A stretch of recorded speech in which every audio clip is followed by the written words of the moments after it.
Assalamualaikum. I hope everyone is doing good. In my previous video, I have explained somatic symptom disorder and illness anxiety disorder. Today's video is about conversion and factitious disorder. These disorders are in a category of somatic symptoms and related disorder. So let's start this video. Conversion disorder. This is basically functional neurological symptom disorder. ये females में ज़्यादा होता है और इसमें यह होता है कि साइकोलॉजिकल प्रॉब्लम जो है वो फ़िज़िकल में कन्वर्ट हो जाएगी और इसी कन्वर्ट होने को कन्वर्जन कहा जाता है। मतलब कि सेंसरी और मोटर फंक्शनिंग जो है वो ख़राब हो जाएगी। मेडिकल टेस्ट कराएंगे तो वो ठीक होंगे। मतलब आप मेडिकली प्रूव नहीं कर सकते कि कोई आपको कोई मसला हो रहा है या आपको कोई चीज़ अफेक्ट हो रही है, आपके मतलब फ़िज़िकल सिम्टम्स जो शो हो रहे हैं वो मेडिकली तो प्रूव नहीं होंगे। तो इससे ये बात भी मतलब हम लोग देख सकते हैं कि कहीं झूठ तो नहीं बोला जा रहा कि हम लोगों को ये इस टाइम यहाँ दर्द हो रहा है या हम लोगों को ये मसला हो रहा है या नहीं, ये झूठ नहीं बोला जाता इस डिसऑर्डर में। कन्वर्जन डिसऑर्डर में वाकई अफेक्ट हो रहा होता है इंसान। अब इसकी वजह यह झूठ क्यों नहीं बोला जा रहा, क्योंकि हम लोगों के अगर माइंड में कोई चीज़ है तो वो ऑब्वियस सी बात है कि वो हमारी बॉडी को अफेक्ट करेगी, क्योंकि माइंड एंड बॉडी कनेक्टेड हैं। कहीं हमारे दिमाग के नीचे कोई ऐसी जगह खाली तो नहीं है ना जहाँ से वो चीज़ें निकल के चली जाएंगी। बॉडी और माइंड कनेक्टेड है तो वो ज़ाहिरी बात है जो चीज़ हमारे दिमाग में जो हमें साइकोलॉजिकली तंग कर रही है वो हमें फ़िज़िकली भी अफेक्ट करेगी। सो ये इस डिसऑर्डर में ये होता है। ये भी देखा जाता है कि जो सिम्टम्स हैं ये किसी भी मेडिकल या मेंटल डिसऑर्डर के बाद तो नहीं है। मतलब अगर साथ कोई और डिसऑर्डर है, मतलब डिलूजनल डिसऑर्डर है या ओसीडी है, उसकी वजह से तो ये सिम्टम्स शो नहीं हो रहे, या कोई मेडिकल रीज़न की वजह से तो ये सिम्टम्स शो नहीं हो रहे। अगर ऐसा नहीं है तो फिर यही डिसऑर्डर होगा, लेकिन अगर कोई और वजह है तो फिर ये डिसऑर्डर नहीं होगा।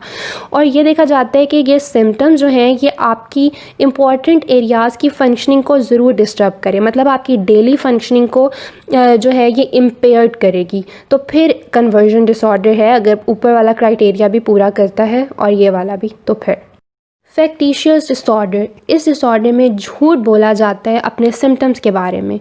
कोई सिम्टम्स शो नहीं हो रहे होते लेकिन आप लोग सिम्टम्स क्रिएट कर रहे होते हो, धोखा दे रहे होते हो, डिसीव कर रहे होते हो।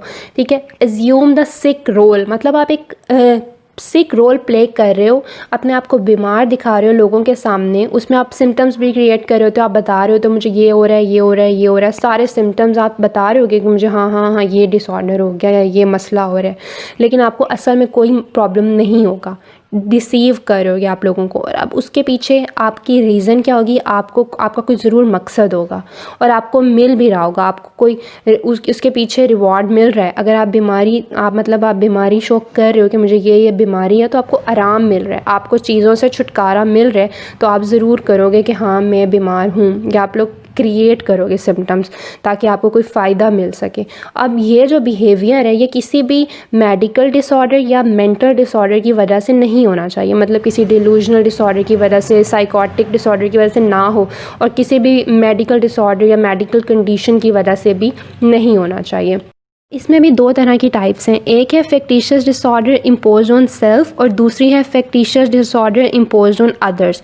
अब इम्पोज ऑन सेल्फ में ये अपने आप को बीमार शो कराएंगे कि मैं बीमार हूँ। ठीक है, अब factitious disorder impose on others के दूसरों को दिखाएंगे, मतलब किसी एक इंडिविजुअल को बताएंगे, बीमार दिखाया जाएगा कि घर का ये फ़र्द जो है ये बीमार है, उसे बीमार शो कराया जाएगा। उसे कोई बीमारी नहीं है लेकिन उसे बीमार बना दिया जाएगा कि ये बीमार है, इसे ये सिम्टम्स हो रहे हैं, क्रिएट किए जाएंगे। ठीक है, अब जिस तरह कभी एक बच्चे ने छुट्टी करनी है, वो अपने आप को कोई बीमार शो कर देगा, मुझे ये बीमारी है, उसकी स्कूल से छुट्टी हो रही है तो उसको ये फ़ायदा मिल रहा है, उसने देखा है कि मैंने अपने आप को बीमार शो कराया है तो मुझे ये फ़ायदा हुआ है, तो वो चीट करेगा, वो धोखा देगा, वो सिम्टम्स क्रिएट करेगा। इसी तरह ये एक एग्जांपल थी।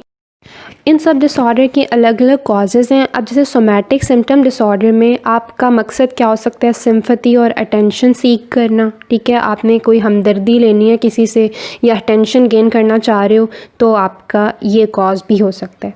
इलनेस एंजाइटी डिसऑर्डर में आप लोग परसीव नहीं कर पा रहे अपनी सेंसेशंस को सही तरह, आपकी फॉल्टी इंटरप्रिटेशन होगी अपने सेंसेशन से रिलेटेड, आपको नहीं पता चल रहा कि आपको कौन सा क्या बीमारी है, आप उसको अपनी मतलब एक अगर आपके सर में दर्द हो रहा है तो आप उसे गलत इंटरप्रिटेट कर रहे हो कि नहीं मुझे तो शायद ब्रेन ट्यूमर है इसलिए मेरे सर में दर्द हो रहा है।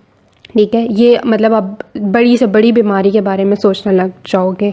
कन्वर्जन डिसऑर्डर का कॉज क्या हो सकता है कि आपने एक बिहेवियर को लर्न कर लिया, जैसे मैंने आपको बताया कि आपका कोई मकसद पूरा हो गया, आपने अपने आप को बीमार शो किया और आप अगर आपने घर में कोई काम करना है और आपको पता है कि आज अगर मैं बीमार हूँगा तो मेरे सारे कामों से मुझे छुट्टी मिल जाएगी, मुझे कोई काम नहीं करना पड़ेगा, मुझे खाना नहीं बनाना पड़ेगा, मुझे घर को क्लीनिंग नहीं करनी, घर की क्लीनिंग नहीं करनी पड़ेगी, कोई काम नहीं करना पड़ेगा। आप बीमार हो गए हो, ठीक है, आपने ये बिहेवियर लर्न कर लिया कि अच्छा मैंने एक दिन इस तरह किया था तो मुझे ये रिज़ल्ट मिला था, तो फिर आपको वो करने की आदत हो जाती है, आपने एक बिहेवियर को लर्न कर लिया।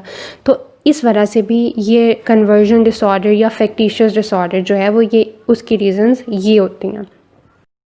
ट्रीटमेंट ऑप्शन में फर्स्ट पे है cognitive behaviour therapy, that is CBT। इसमें हम लोग क्या करते हैं, मैनेज करते हैं अपनी प्रॉब्लम्स को by changing your ways of thinking and behaving.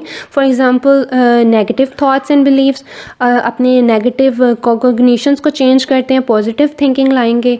Second पे क्या है, mindfulness based therapy.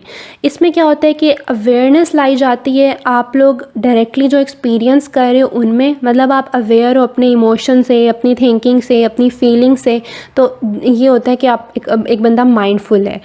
Third is hypnosis. Hypnosis is basically trance like mental state जिसमें लोग एक्सपीरियंस करते हैं इंक्रीज अटेंशन, इंक्रीज कंसंट्रेशन। कहा तो यह जाता है कि ये स्लीप लाइक स्टेट है, लेकिन बेहतर ये होता है कि इसे कहा जाए कि फोकस्ड अटेंशन होती है इसमें हमारी।